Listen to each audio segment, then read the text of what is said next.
আসসালামু আলাইকুম। আজকে 7 রমজান।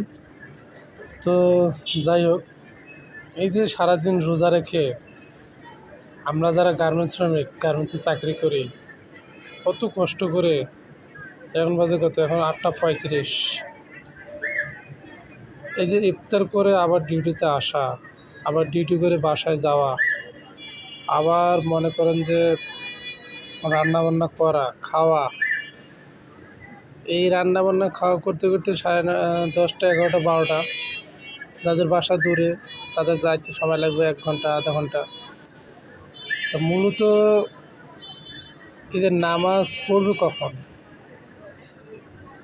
আজকে মনে করেন আমাদের ছুটি হয়েছে 5টায় বা 7টায়, ইফতারের পর 1 ঘন্টা ডিউটি করে আসছি। এই যে যারা এখন ডিউটি করে আসতেছে, তারা কখন নামাজ পড়বে, কখন খাবে, কখন রান্না করবে, কখন ঘুমাবে, তারাবি নামাজ পড়বে কখন?